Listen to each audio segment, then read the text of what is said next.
हम देखेंगे पाचन तंत्र यानी कि डाइजेस्टिव सिस्टम।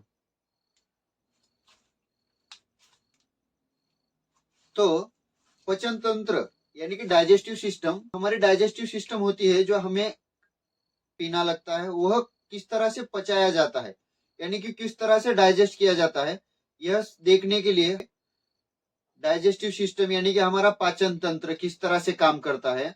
तो यह पाचन तंत्र जो होता है जटिल पदार्थों को छोटे छोटे रूप में, कणों के रूप में क्या करना, जो खाना निवाला खाते हैं वह निवाला हम सीधी तरह से पचा नहीं सकते, इसीलिए उसे क्या किया जाता है, छोटे छोटे कणों के रूप में डिवाइड किया जाता है और वह हमारे शरीर के हिसाब से पचाया जाता है।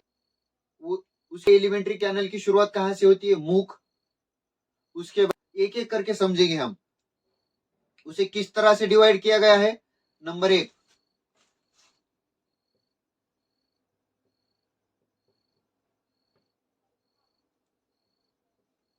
नंबर 3 जो उसके बाद आता है, ये ग्रास नलिका छोड़ के जो पूरा ये किया जाता है, तो वो कहां पर ये किया जाता है, आमाशय। उसके बाद छोटे आंतड़े, उसके बाद छोटी आंतड़ी हमारी स्मॉल इंटेस्टाइन, उसके बाद बड़ी आंतड़ी, उसके बाद क्या आता है, गुदा।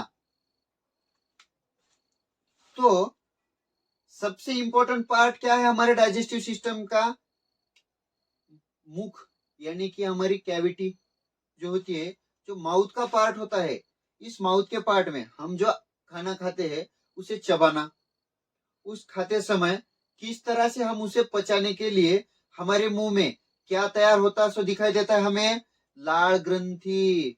क्या दिखाई देती है, सलाइवरी ग्लैंड्स। इसके भीतर हमें सलाइवरी ग्लैंड्स,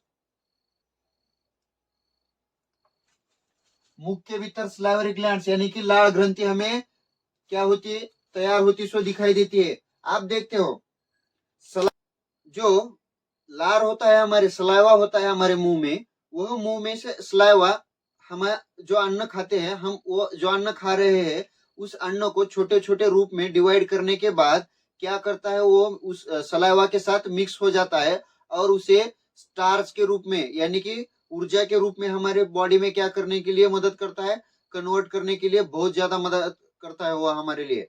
इसी तरह ये ग्रास नलिका जो होती है, ये ग्रास नलिका जो होती है, इस ग्रास नलिका के भीतर जठर ग्रंथि, आमाशय होता है, आमाशय का भाग पूरा का पूरा ये। तो इस आमाशय के भाग में लीवर और पित्ताशय, कौन सी,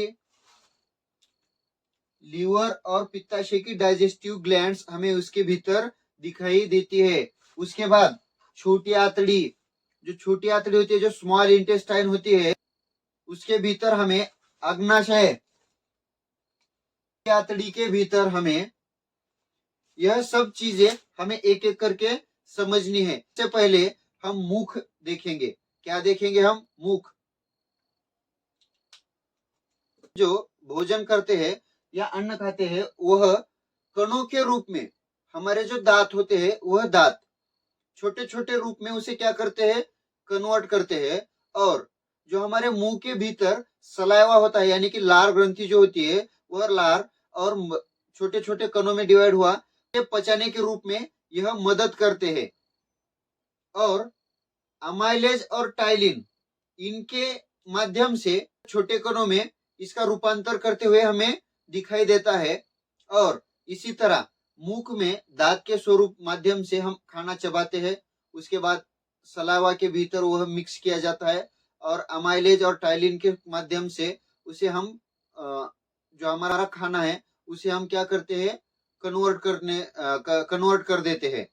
इसी वजह से जो हमारा खाना होता है वह हमें डाइजेस्ट होने की शुरुआत हमारे मुख से होती है। हम जो खाना खाते हैं वह हमें उसकी टेस्ट किसके वजह से समझ में आती है, टेस्ट बर्ड्स यानी कि टेस्ट बर्ड्स यानी कि कलिका पेशी की वजह से हमारे मुंह में जो टेस्ट आती है वह हमें समझ में आती है। उसके बाद कौन सा खाना मीठा है, कौन सा खाना तीखा है या कौन सा क्या बोलते हैं हम, खट्टा, इस तरह से खा, नमकीन, किस तरह से जो जो सामने वाली टंग होती है, वह सामने वाली टंग हमें क्या बताती है, स्वीट के बारे में बताती है, यानी कि मीठा।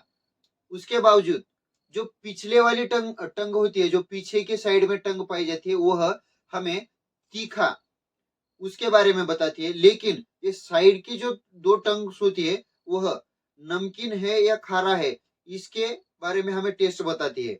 समझ, सामने वाली टंग मीठा, पिछले वाली टंग तीखा, और साइड के दो साइड वाली टंग नमकीन यानी और खारी, यह हमें टेस्ट बताती है।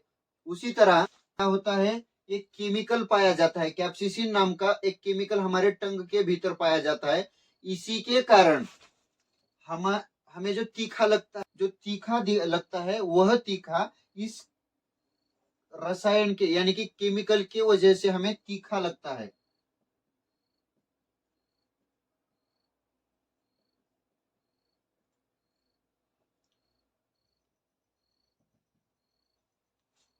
यहाँ से शुरू होती है और हमारे स्टमक के पास खत्म होती है। यानी कि जो हम खाना खाते हैं और उसे पचाते हैं, उसे धीरे धीरे वह कहाँ लेके जाती है, उसे सामने की तरफ लेके जाने का काम करती है हमारी ग्रासिका, इसोफेगस। यह हमने खाना खाया है, उसे आगे की तरह लेके जाना। तो तो अब देखेंगे हम कि जो अन्न पचन होता है, जो खाना पचन होता है, वह खाना कहाँ आता है, आमाशय यानी कि स्टमक में आता है। हमारे स्टमक में आने के बाद वह लगभग 4 घंटों तक हमारे स्टमक के भीतर रहता है। कितने घंटों तक, 4 घंटों तक। यानी कि जो हमारे स्टमक के भीतर जो स्टमक ग्लैंड्स होते हैं, वह क्या करते हैं, स्टमक ग्लैंड्स उसे कन्वर्ट किस में कर देते हैं, स्टमक जूस में कन्वर्ट कर देते हैं। यानी कि जो आमाशय में होता है, उसके स्टमक के बाद 1.5 से 2 लीटर तक क्या बनता है, हाइड्रोक्लोरिक एसिड, जो हमारा खाना होता है उसे पचाने के बाद पचाने में मदद करता है। और जो पेप्सिन है, उस पेप्सिन के कारण क्या होता है, प्रोटीन्स हमारे पेप्टोन्स में बदल जाते हैं। रेनिन बच्चों में बना सो दिखाई देता है, और वह रेनिन उसमें दूध को केसिन में कन्वर्ट कर देता है। केसिन पैराकेसिन के भीतर कन्वर्ट कर देता है, और पैराकेसिन पेप्टोन्स में बदल देता है उसे। तो हम जो अन्न खाते हैं या खाद्य खाते हैं, वह खाद्य हमें डाइजेस्ट होने के बाद वह कहाँ जाता है, सामने स्मॉल इंटेस्टाइन के भीतर चला जाता है। स्मॉल इंटेस्टाइन, यह जो भाग है, यह हमारी एलिमेंट्री कैनल का सबसे बड़ा हिस्सा है, सबसे बड़ा हिस्सा।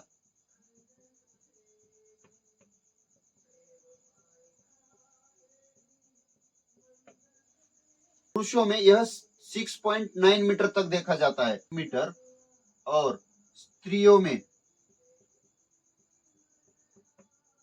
7.1 मीटर तक। जो लार्ज इंटेस्टाइन होती है, उससे इसका व्यास कम होता है। कितना होता है, बड़ी आंत से इसका व्यास कम होता है। इसके 3 पार्ट होते हैं। कितने पार्ट होते हैं, 3 पार्ट तो दिखाई देता है। लीवर जो है, यह हमारे शरीर की सबसे बड़ी ग्लैंड्स है, सबसे बड़ी ग्लैंड्स। इसके भीतर बाइल जूस यानी कि पित्तरस बनता है। क्या बनता है, पित्तरस जूस बनता है। यह शरीर की सबसे बड़ी ग्लैंड्स है। इसके भीतर पित्तरस बनता है यानी कि बाइल जूस बनता है। इसी तरह जो पैनक्रियाटिक ग्लैंड्स होते हैं, उससे पैनक्रियाटिक जूस निकलता है। इसमें अमाइलेज, लाइपेज और ट्रिप्सिन्स होते हैं। और वह जो अमाइलेज होता है, यह इसमें जो जटिल पदार्थ होते हैं, इन जटिल पदार्थों को वह ग्लूकोज में बदल देता है। किस में बदल देता है, ग्लूकोज में बदल देता है। और उसी तरह लाइपेज की सहायता से मेद को मेदाम्ल में बदल दिया जाता है। उसी तरह ट्रिप्सिन्स को की सहायता से प्रोटीन को अमीनो एसिड में बदल दिया जाता है। जो लार्ज इंटेस्टाइन होते हैं, इसकी लंबाई 1.5 मीटर होती है। कितनी लंबाई होती है, मीटर तक होती है। और हम जो खाना खाते हैं, उसी खाने को छोटी आंत में ही पचाया जाता है, इसके कारण इसमें पचाने की क्रिया नहीं होती। इसके भीतर पानी और क्षार का शोषण किया जाता है और जो बिना पचा हुआ खाना होता है उसे क्या किया जाता है, शरीर के बाहर डाल दिया जाता है, शरीर के बाहर डाल दिया जाता है। अब ये जो शरीर के बाहर डालने का जो एक्सक्रिएशन है उसे हम उत्सर्जन के रूप में देखेंगे। अभी जो एक्सक्रिएशन होता है वह बहुत ही सिंपल और इजी टॉपिक है। एक्सक्रिएशन जो होता है, उत्सर्जन, जो खराब या ना पचा हुआ खाना होता है उसे शरीर के बाहर डालना, शरीर के बाहर डालना। सवेरे सवेरे तो जो हम सवेरे जो हम सुबह के टाइम में हमें ना पचा हुआ या बाहर डाल देते हैं उसे एक्सक्रिएशन के रूप में गिना जाएगा। लेकिन एक्सक्रिएशन का सिर्फ एक ही माध्यम नहीं है।